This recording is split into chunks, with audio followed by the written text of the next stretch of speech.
আফগানিস্তানের দল 2025 সালে এশিয়া কাপে অংশগ্রহণ করতে যাচ্ছে।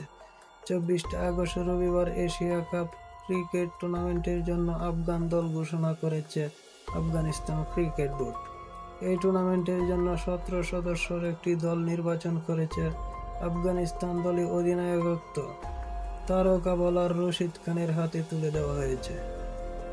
এর আগে 5 আগস্ট এসিবি 22 সদস্যের প্রাথমিক দল ঘোষণা করেছিল। এশিয়া কাপের আগে সংযুক্ত আরব আমিরশাহিতে শারজায় একটি সিরিজের আফগানিস্তানকেও অংশগ্রহণ করবে। আফগানিস্তান ছাড়াও সংযুক্ত আরব আমিরশাহী এবং পাকিস্তানের দলগুলিও সেখানে অংশগ্রহণ করবে। এসিবি জানিয়ে দিয়েছে, প্রাথমিক দলের অন্তর্ভুক্ত বেশিরভাগ খেলোয়াড় এই সিরিজে অংশগ্রহণ করবে। ত্রিদেশীয় সিরিজটি 29 আগস্ট থেকে শুরু হবে এবং এর ফাইনাল খেলা 7 সেপ্টেম্বর অনুষ্ঠিত হবে।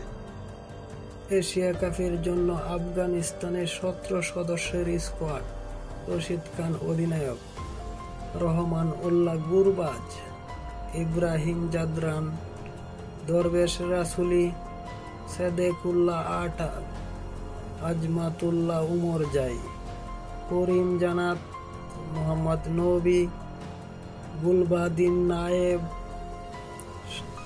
শরাফুদ্দিন আশরাফ, মোহাম্মদ ইশাক, মুজিবুর রহমান, মালেক ফারুক, নাবিন আহমেদ, আলহাজ হাসান, নুবেল আহমেদ, ফারুক আহমেদ, ফজল হক ফারুকি। এই হলো আফগানিস্তানের দল ঘোষণার স্কোয়াড।